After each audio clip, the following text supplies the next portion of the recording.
Good morning, Kahal Kadosh, Beruchim Abayim to everyone. Today, Friday, the 19th day of Shevat, corresponding to the 10th of February. Erev Shabbat Kodesh, Perashat Yitro, Makam Husseini, Shabbat Kala. This particular class has been graciously sponsored by Nathan Yadver Le'ilui Nishmat, his beloved grandfather, Abraham Albert Ben Yaakov. Additionally, by Elias Kababir, Le'ilui Nishmat, his brother, Jacobo Ben Rosa Alav Shalom, that today is the day of his yortzeit. Additionally, today's class dedicated for the Refuah Shelema of Arav Shimon Eliyahu Ben Fortunei Mazal, and Rabbanit Hana Batsima Faige. May HaKadosh Baruch Hu give them Refuah Shelema among all of the Holim of Am Yisrael. Amen. Today we have a very special guest that comes all the way from Eretz Yisrael, Hacham Itzhak Levy, from the chief rabbinate of Eretz Yisrael, but specifically he is the main rabbi, or the chief rabbi of the area in Israel called Nesher. Nesher is in the northern part of Israel, in the area of Haifa. The rabbi is one of the youngest members of the chief rabbinate of Israel, and also is one of the most foremost students of Moreno Rabbeinu Rishon LeZion, Hacham Rabbi Yosef Galimidi. So we may be welcoming today a very potential candidate to become the next chief rabbi of Israel, Be'ezat Hashem. I hope the rabbi didn't understand what I just said to put him on the spot, but we had the honor and the privilege of hearing him yesterday in the kollel. Plus he gave a magnificent shiur on the topic that our kollel is learning now, plus visiting other kollelim and other beautiful Torah institutions, and obviously Sephardic synagogues throughout the entire state of Florida.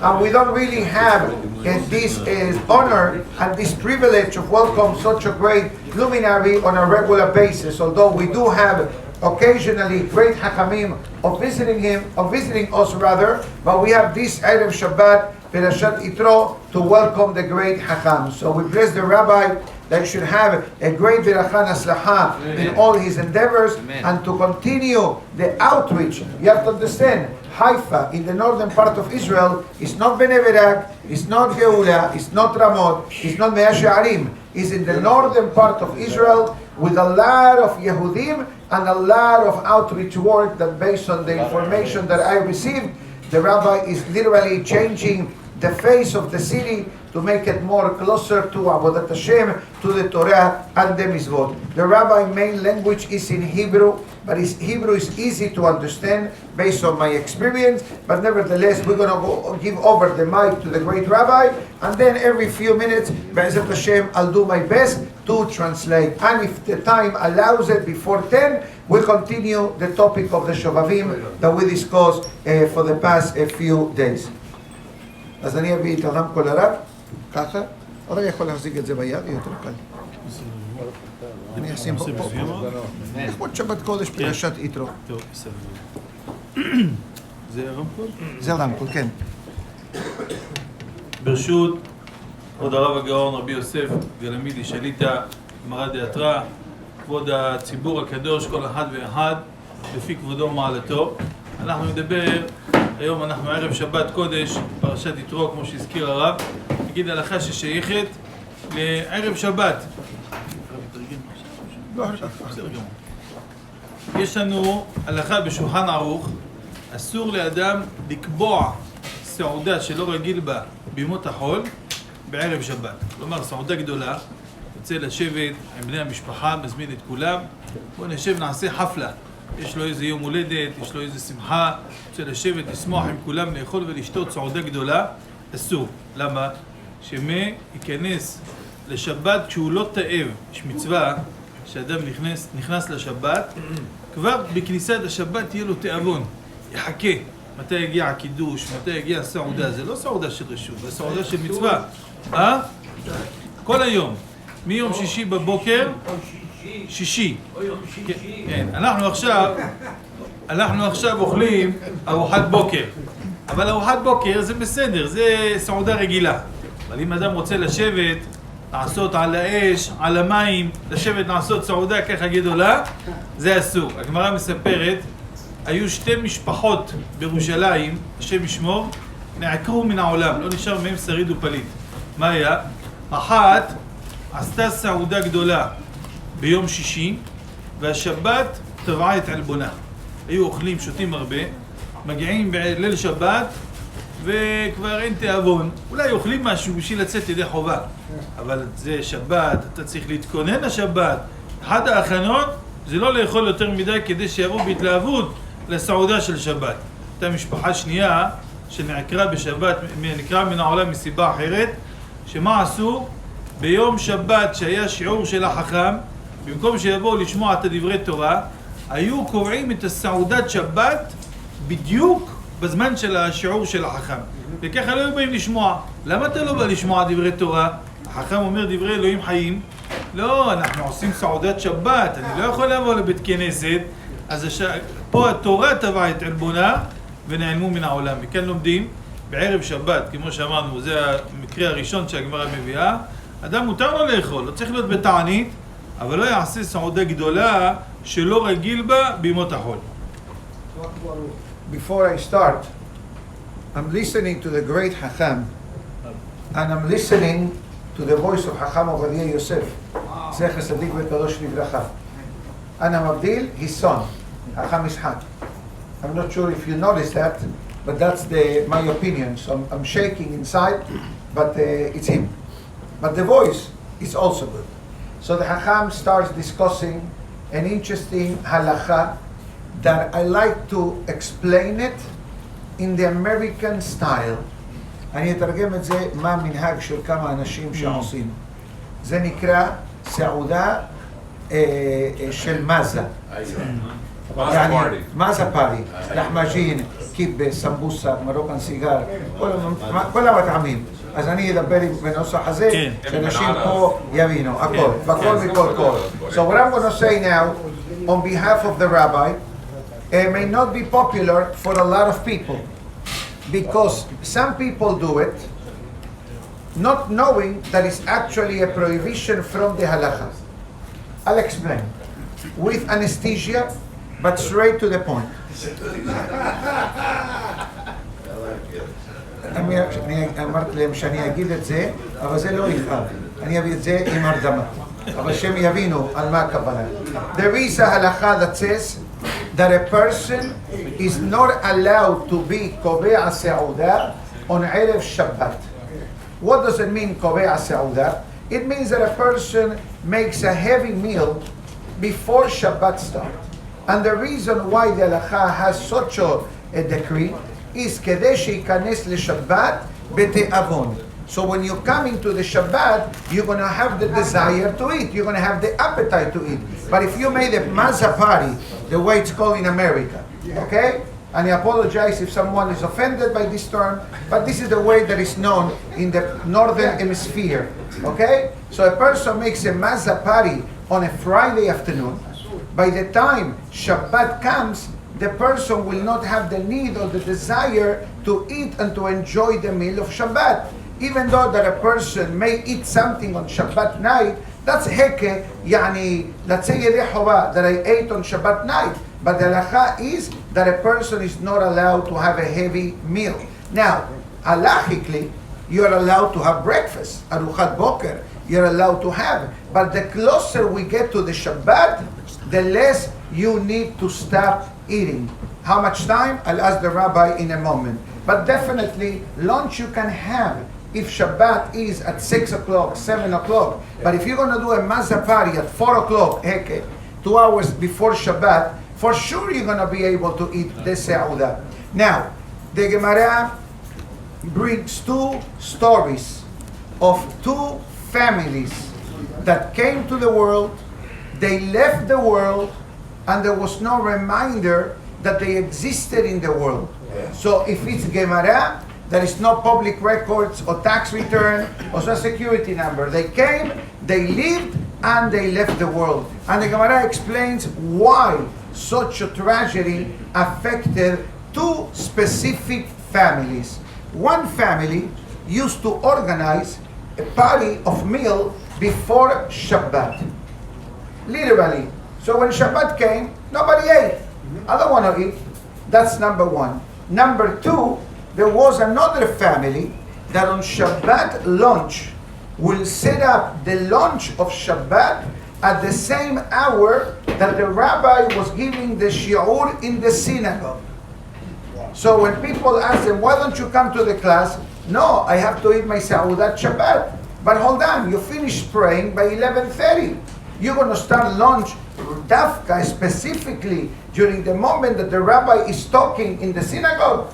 If you fall asleep, you took a longer nap, no, we may understand that. But to organize a meal at the same hour that Torah is being learned at the synagogue on Shabbat afternoon, it is something that the Gemara is not happy with, and because they had the audacity of going openly against the halakha, against the Hachamim, regretfully, this family came, this family left, and there was no reminder of their existence. Now, שאלה שהוא שאל, היהודי הנחמד פה, הוא שואל, מה הכי מאוחר שמישהו יכול לשבת ולאכול בלי להיכנס לאיסור הזה של קביעות סעודה ערב שבת?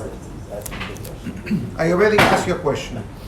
His question was, how late can a person eat without affecting this prohibition of making a heavy meal on a Friday afternoon? כל האיסור שאמרנו שאסור לעשות סעודה בערב שבת זה רק סעודה גדולה שלא רגיל בה בימות החול. סעודה כזאת, אפילו מהבוקר, אפילו עכשיו 9 בבוקר, רוצה לעשות סעודה גדולה, אסור. למה? יבוא אדם יגיד, טוב, עד השבת כבר יתעכל האוכל, אבל עדיין לא יהיה לך כל כך תיאבון. תיאבון יהיה חלש. לכן, מהבוקר חייב להקפיד לאכול סעודה רגילה. מה שאדם רגיל לאכול ביום חול, לא מעבר לזה כמו שאדם עושה אירוע למשל. אדם הולך היום לחתונה, אז אוכל שם מנה ראשונה, מנה שנייה, מנה שלישית, מנה אחרונה. אנשים לפעמים יוצאים פצועים, משם צריך לקחת אותם על אלונקה מרוב שאוכלים במקומות כאלה. אז זה אסור. אבל אם אוכל סעודה רגילה, מותר. אבל בכל זאת כתוב בשולחן ערוך מצווה שלא יקבע סעודה בכלל משעה 10 ומעלה. כלומר, 3 שעות לפני השקיעה. נגיד אם השקיעה פה היום בסביבות השעה 6, משהו כזה. 3. משעה 3. כן. לא, משעה 4. 4 עד 5, 3, צודק. משעה 3, לא אוכל, אם אדם רעב, לא אוכל לחם. יאכל איזה תפוח, אולי אורז, אולי איזה חתיכת דג, אבל לא סעודה, כן, לא משהו, לא מזונות גם כן, עד 50 גרם זה נקרא עראי. מעל 50 גרם, מעל קבצה, זה כבר נקרא אכילת קבע, אז זה מצווה להימנע מ3 שעות. זאת אומרת כך, מהבוקר אסור סעודה גדולה, 3 שעות לפני הלילה, אסור אפילו, לא אסור, מצווה. מצווה להימנע אפילו מסעודה קטנה. עכשיו, יש עוד מקרה, שאמרנו, אסור לאכול סעודה גדולה, אבל יש מקרה שמותר לאכול סעודה גדולה ביום שישי. באיזה מקרה? כאשר זה סעודת מצווה שחל זמנה ביום שישי. לפעמים יוצא חג, חג השבועות, לפעמים יוצא יום שישי. או ראש השנה, יוצא לפעמים יום שישי. יום טוב. לפעמים יוצא פורים גם כן, יום שישי. לא כל יום פורים. אדם בפורים אוכל סעודה גדולה, לא אוכלים סעודה פשוטה, אוכלים סעודה חשובה. אז מה יעשה? יגיד יום שישי לא יאכל? לא. כיוון שזה סעודת מצווה, העוסק במצווה פטור מן המצווה. אתה יכול עכשיו לאכול אפילו סעודה גדולה, למרות שאין ספק, בלילה תבוא פחות בתיאבון, אבל אני עשיתי מצווה, זה מותר. בתנאי שהמצווה הזאת זמנה חל ביום שישי. לא שאדם עושה עכשיו איזה סיום מסכת, אומר אני אתכנן לעשות את זה ביום שישי כדי לעשות חפלה. זה אסור. תעשה את זה ביום ראשון, מה בוער לך ביום שישי? אבל אם זמנה חל ביום שישי, או ברית מילה למשל. אני, הבן הקטן שלי, נולד לפני 8 שנים, קוראים לו עובדיה יוסף, על שם מרן. הוא נולד בדיוק בשנה של מרן, שיבדל לחיים טובים. אז הוא נולד ביום שישי. מתי עשינו לו את הברית? ביום שישי. אז עשינו סעודה, מנה ראשונה ומנה שנייה. למה? זה זמנה חל ביום שישי. אז אין מה לעשות, רק הקדמנו. גם כשזה סעודת מצווה, יקדים את זה כמה שאפשר בשעות הבוקר. אבל כאשר זה סעודת מצווה שזמנה לא חל ביום שישי, רק הוא מחליט לקמוע את זה ביום שישי. למשל, יפה, חתונות. היום בארץ יש מוד אופנה חדשה, אני לא יודע אם פה גם כן. עושים חתונות ביום שישי, וזה דבר בעייתי. החתונה עצמה מותרת, אין בעיה. לעשות את החופה והכל. אבל את הסעודה כתוב בשולחן ערוך, מתי תעשה? תעשה בשבת. תעשה ביום שישי, זה משהו ככה טעימות, אבל הסעודה העיקרית תעשה בשבת. אני פעם הייתי רב של מושב חוסן, זה בגליל, ואחד מהתושבים שלנו הזמין אותי לבר מצווה של הבן שלו, הוא עושה את זה בבית מלון בחיפה, בשבת. טוב, אז הגעתי שם שעה לפני שבת, אני פתאום רואה חופה. אמרתי לו, תגידי, זה בר מצווה או חתונה? אמר לו, זה לא שלנו, יש פה גם כן משפחה של חתונה. שעה לפני כניסת שבת, עשו חופה בלי סעודה. ובשבת, סעודת שבת, זה היה הסעודה של החתונה, זה מותר.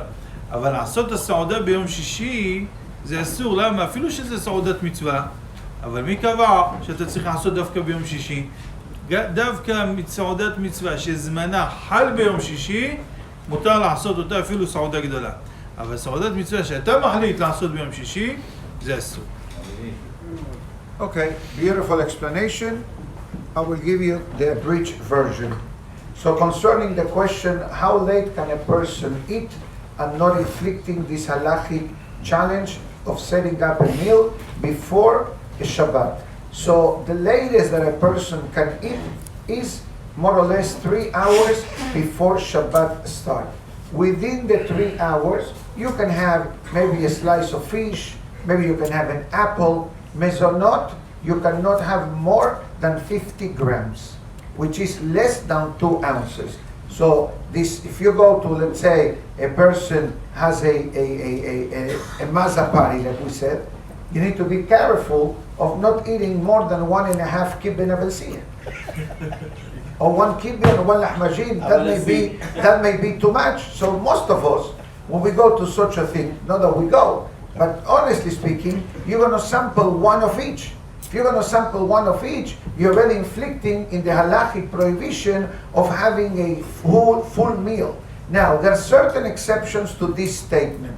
For example, when there is a Seudah Mitzvah that happens exactly on a Friday. For example, Berit Milah. You need to do the Berit Milah on the proper day that falls. The rabbi also mentioned that in Israel there is a new fashion that people get married on a Friday. But what they do the chuppah on a Friday afternoon, and they have maybe cocktails, something light, no food at all, and the real meal for the wedding, it will be Shabbat night dinner. In that case, it's not a halachic problem whatsoever. Even the rabbi mentioned that his youngest child, Milah, was on a Friday. And he named his youngest child Rabbi Yosef because it was on the same year of the passing of the great Hakam. So in that case, what do? You try to advance the Berit Milah as early as possible in the day. Because the earlier you do it on the day, you definitely are far away from this halachic challenge. Also, what about a Siyum Masechet? A person learned pages of Gemara, the person now wants to make a Siyum. So Siyum is not, it is a Seudah Mitzvah, but nowhere is written that you need to do the Seudah on a Friday afternoon. You can do the Siyum Masechet Sunday morning. You're going to make the Siyum Masechet? Do it without food. And then Shabbat night, it will become your Seudah Mitzvah. Another exception will be Yom Tov. What happens now? We're going to have now Pesach.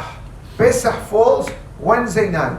So Thursday, Yom Tov, Friday, Yom Tov, and Shabbat is Shabbat Chol HaMoed. But in Yom Tov, I have a mitzvah to make a Seudah. So in that case, there is another statement from the Gemara that says, Ha'osek b'mitzvah, a person that is occupied in doing the mitzvah, Patur min mitzvah is exempt of another mitzvah. What does that mean? Since I'm eating on Friday lunch because it's Yom Tov, and there is a mitzvah on Yom Tov to celebrate with bread, with wine, with meat, etc. So automatically, even though on a Friday noon I'm eating much heavier than what I usually eat on a Friday, I try to follow this particular halakha, what the great rabbi mentioned. My wife says, you want to eat something? I say, give me to'ameha.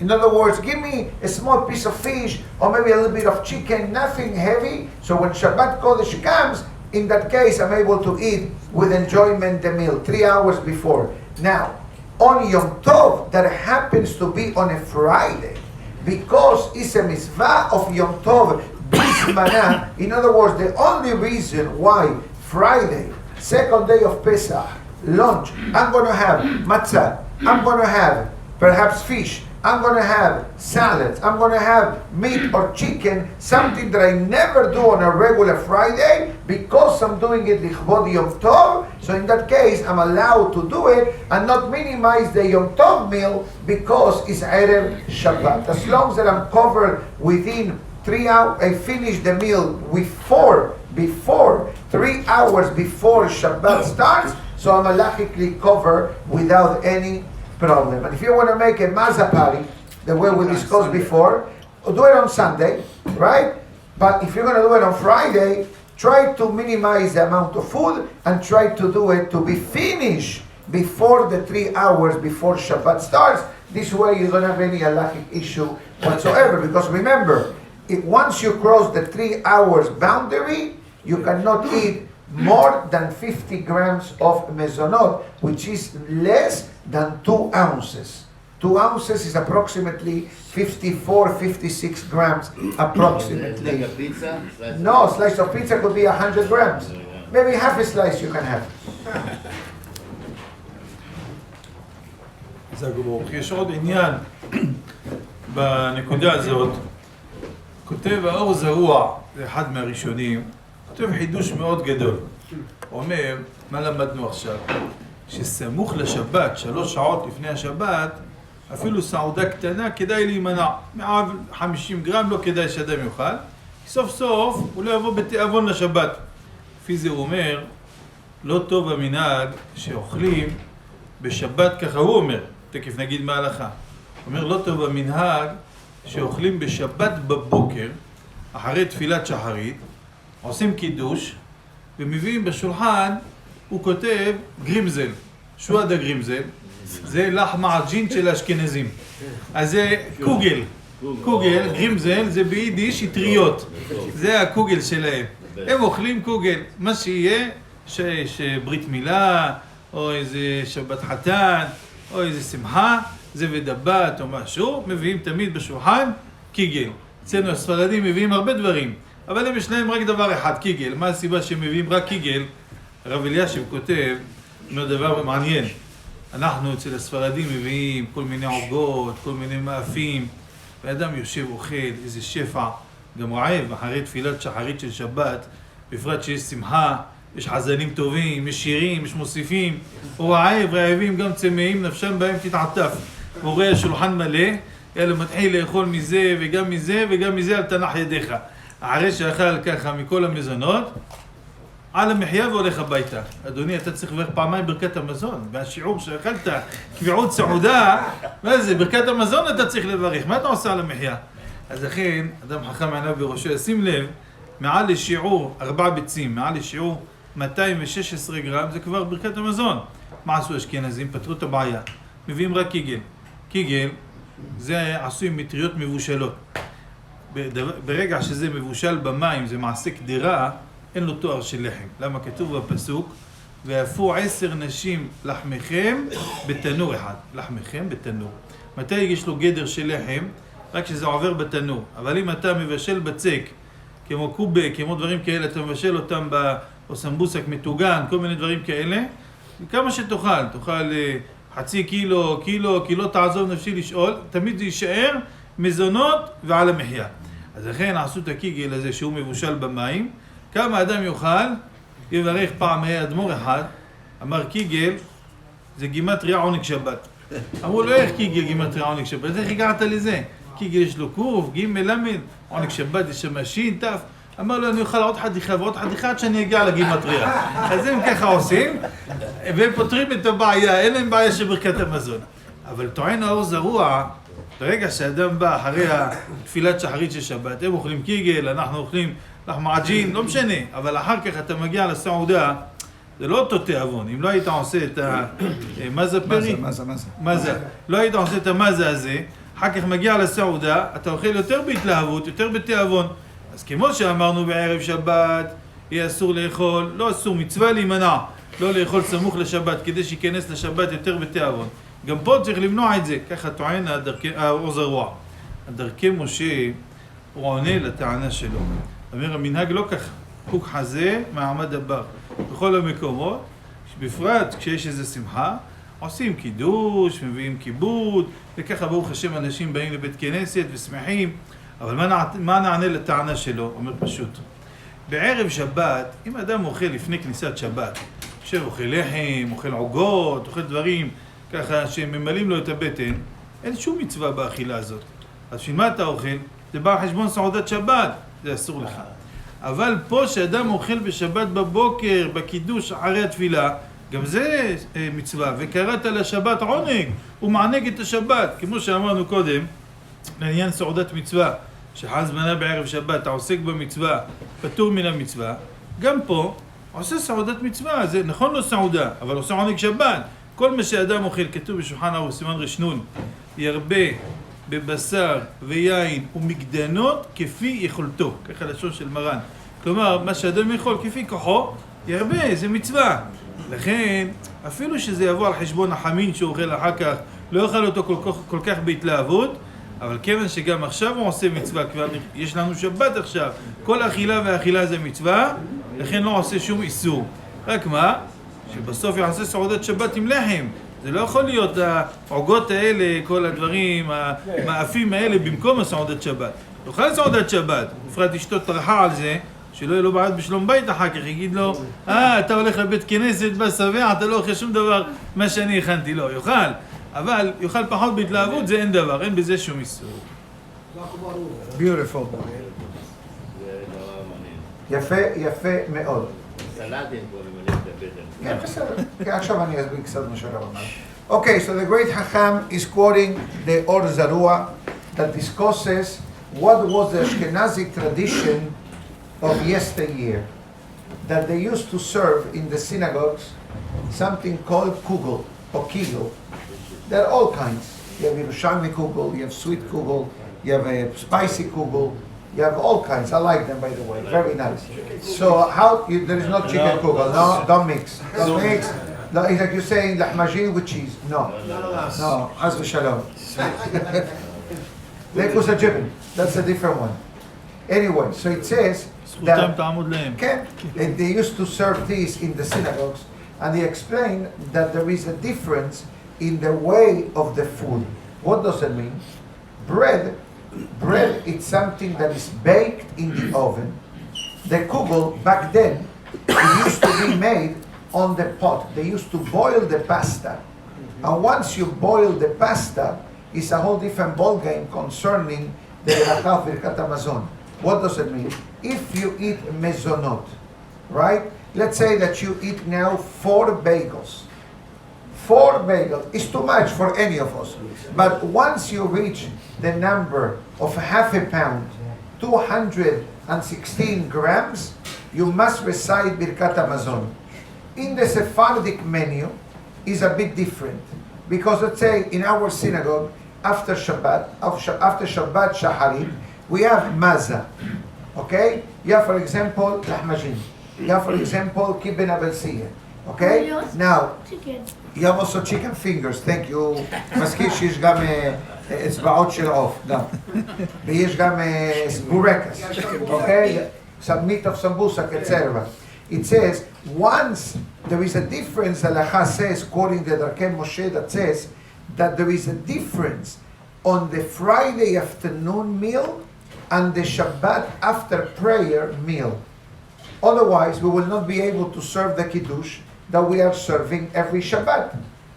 Why? Because what about I'm going home not being really with the need of eating? So the rabbi gave a few suggestions. Number one, you have to think on Shabbat morning that you're going to eat in shul, you're allowed to say berachot in the synagogue, but leave some room to be able to make hamosi at home.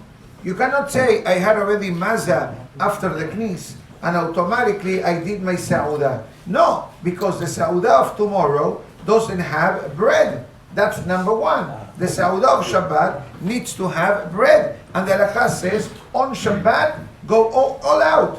Wine, meat, desserts, salads, but bread is one of the main components the way we learned in the Gemara last week.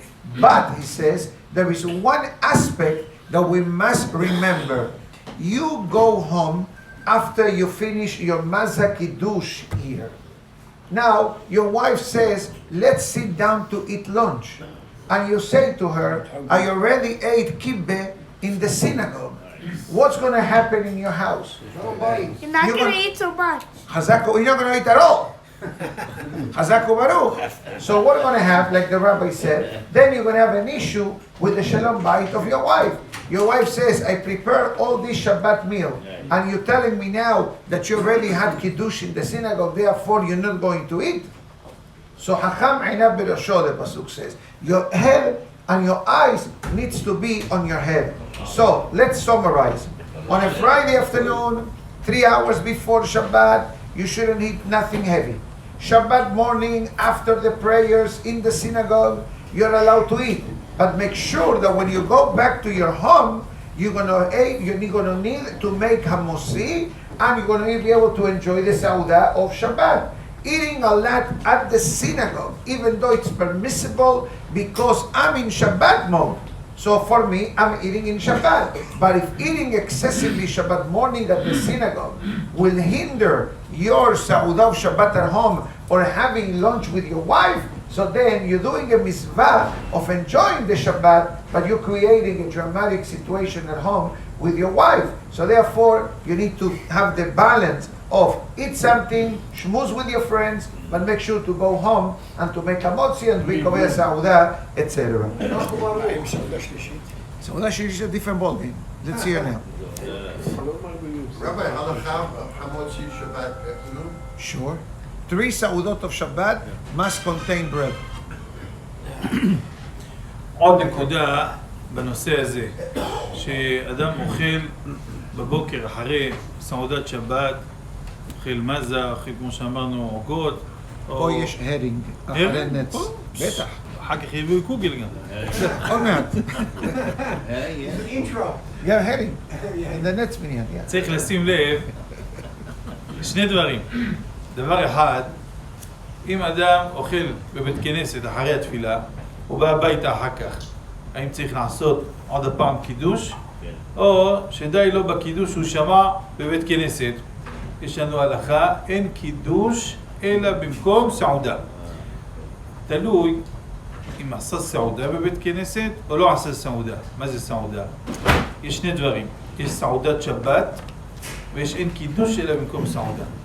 בשביל סעודת שבת, להלכה, פוסק מרן השולחן ערוך, חייב לאכול פת, לחם. אבל בשביל לצאת ידי חובה של קידוש במקום סעודה, די לנו לאכול או כזית עוגה, או כמו בורקס, כמו כל מאפה אחר. כזית זה לא הרבה, 30 גרם, או אפילו 2/4 יין. גם בזה יוצא ידי חובה של קידוש במקום סעודה.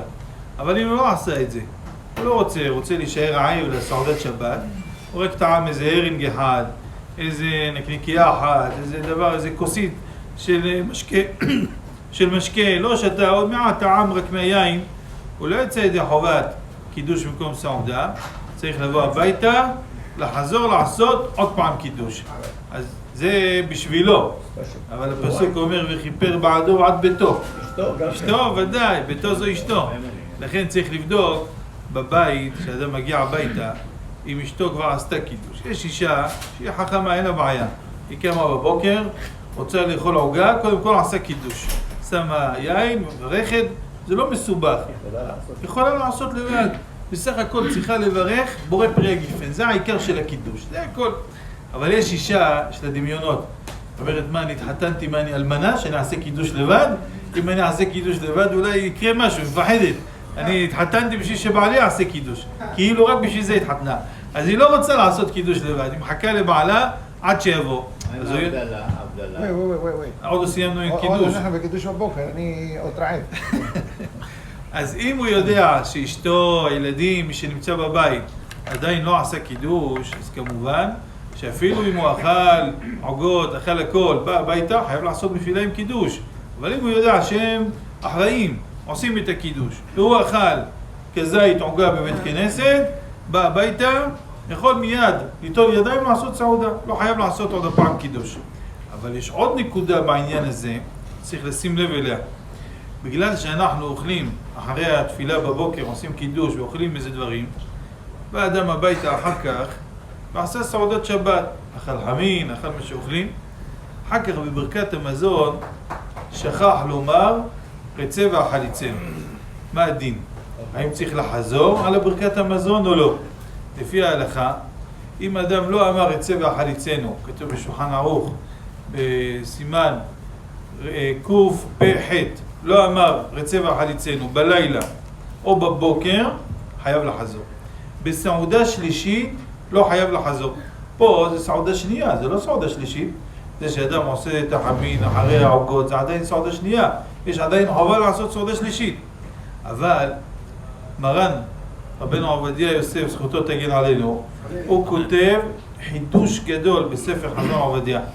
הוא מביא שיש שיטה של כמה מהראשונים, שזה שעשית בבוקר קידוש עם לחמעג'י, עם בורקס, עם כל מיני דברים כאלה, עשית כבר מצוות סעודת שבת, לפי שיטת הראשונים האלה, לא הרבה, יש שיטה כזאת. להלכה לא ככה, חייב לאכול חמין בבית, כמו שלאכול לחם בבית. אבל לפי אותה שיטה, אם כבר עשית את המזה הזאת בבית כנסת, עשית סעודת שבת. החמין שלך בבית, לפי שיטתם, זה סעודה שלישית. ובסעודה שלישית, מי שלא אמר את צבע החליצנו, לא חוזר. לכן צריך גם את הנקודה הזאת לזכור. אדם שעשה קידוש עם עוגות, ואחרי זה בא ועשה סעודת שבת, אם לא אמר את צבע החליצנו, לא חוזר. למה? אפילו שההלכה לא ככה. חייב לאכול לחם. אבל כיוון שפה זה כבר נוגע לענייני ברכות. ספק ברכות להקל. מאחר שיש דעות כאלה שזה סעודה שלישית, בעניין ברכה אנחנו מתחשבים בדעה הזאת ולא יחזור על ברכת המזון. תודה כבימת. Okay, there is a halachic concept the Gemara brings down that says En Kiddush illa binkom se'udah. That the Kiddush that a person needs to make for Shabbat, etc., it needs to be where you're going to have the Shabbat meal. So the rabbi began by saying that Shabbat dinner, Shabbat lunch, and Shabbat afternoon, you need to have bread for the Saudot. So what happens now? Our synagogue, after Shabbat morning prayers come to an end, there is a beautiful Maza Kiddush. So, are you Yotzei Yedei Chovah with the Kiddush of the synagogue, or you need to go home and make Kiddush again? So it all depends, what did you eat at the synagogue? If you took the small cups that has a few millimeters of grape juice and you did not eat anything at all, then you must recite Kiddush at home because you didn't do Sa'udah. But if you drank, for example, 2/3 of a revi'id, like 2.5 ounces of grape juice, or for example, you took a sip of the grape juice and you ate 1 kibbeh, 1 lahmajin, once you already have the kazait of mezonot, that Kiddush, it's valid. You don't need to make Kiddush at home again unless you have wife and children that need to hear the Kiddush. In that case, you will go home and you're going to make the Kiddush for them. Sometimes a lady doesn't want to wait for the husband for him to come to the synagogue. She wakes up, she wants to eat coffee and cake. Halacha is that she needs to make Kiddush before she eats the cake. She can have coffee without Kiddush, but the cake, because it's mezonot, she needs to make Kiddush. The Kiddush is very simple. Sabi Maranam, Bore Peria Gefen, the Kiddush of Shabbat morning. The rabbi then quoted another halakha. What happens if a person forgot to say Retzeveh Halisenu in the Birkat Hamazon of Shabbat? The simple halakha is, if you missed on Shabbat night, if you missed on Shabbat day lunch, you must repeat Birkat Hamazon. Not in Saudah Shelishit. Because Saudah Shelishit goes into the night, therefore we don't make the person to recite Birkat Hamazon again. But Hacham Rabbi Yosef, Zecher Tzadik Livracha, brings an interesting Hiddush. What is the Hiddush? That if the person ate at the synagogue, Shabbat morning, made Kiddush with the Kahal in the lobby, and you ate a kazait of mezonot, or you drank a certain measurement of wine, for that person is considered the meal at the synagogue like the Shabbat lunch. So therefore, if the person went home and made another Saudah, that for that person is considered Saudah Shelishit. And once you're talking about Saudah Shelishit, you don't need to repeat the Birkat Hamazon again. Why? Because we have a concept in the halakha, Safek Berachot Lehakel. When I have a doubt in a halakha, if I need to say it again or not, in that case we go the more lenient opinion. What is the more lenient opinion? That I do not have to repeat the Birkat Hamazon for the Shabbat lunch, providing that I ate a kazait of mezonot or drank almost a levi'it of wine at the synagogue. But if your wife and children are waiting for you, and at the end of the day, like the rabbi said honestly, a lady is expecting that the husband will make Kiddush for her. So God forbid that the lady, Hasbe Shalom, is a widow, and then nobody else is coming, so in that case she will make Kiddush for herself. It's an honor to the wife that the husband make Kiddush as well for the family. Beautiful. And also make every food you put, just add the chicken. All right. לסיום, אני רוצה רק לברך את כבוד הרב ולהודות לו שאירח אותנו וקיבל אותנו. יהי רצון שהקדוש ברוך הוא יתמיד את בריאותו, בריא עולם, לעד לעולם, נזכה עוד רבות בשנים, להנהיג את הקהילה ביד רמה, לאורך ימים ושנות חיים, בטוב ובנעימים, ונזכה כולנו לעלות לארץ ישראל, לקבל את פני משיח צדקנו, כמו שכתוב, נקרא בפסוק, השבת, ואשא אתכם על כנפי נשרים ואביא אתכם אליי. אני מנשר, אני אסדר לכם פרוטקציה לעשות על כנפי נשרים. בעזרת השם לעלות לירושלים ברינה, במהרה בימינו, יראו עינינו וישמח ליבנו, בביאת משיח צדקנו, בניין בית מקדשנו, במהרה בימינו, אמן ואמן. The rabbi concluded with a beautiful blessing, specifically on the warmth reception that he received in our synagogue, etc. And he quoted the pasuk from this week's parasha. The pasuk writes, "Va'esai etchem al kanfei nesharim, va'avi etchem elai." I will put you on the wings of the eagle, and I will bring you to me. So the rabbi is the chief rabbi of the city of Nesher. Nesher is what? An eagle. Wow. That's the meaning of the word Nesher. So the rabbi has enough contacts in the city of Nesher, in the northern part of Israel, in the area of Haifa. Close to Haifa, beautiful area with a beautiful area. So the rabbi is giving a blessing that everybody will have the zechut very, very soon to move to Eretz Israel. And B'ezrat Hashem, this will happen with the Geula Shelema. That's the one. That's why the airplane, it's called an eagle. That's the way the shape of the airplane. Baruch Adonai לעולם, אמן ואמן. רבי חנניה בן הקשיא אומר, רצה הקדוש ברוך הוא לזכות את ישראל לפיך, ללווה להם תורה ומצוות שנאמר, אדוני חפש למען צדקו, יריד תורה ויתיר. קדיש. אמן.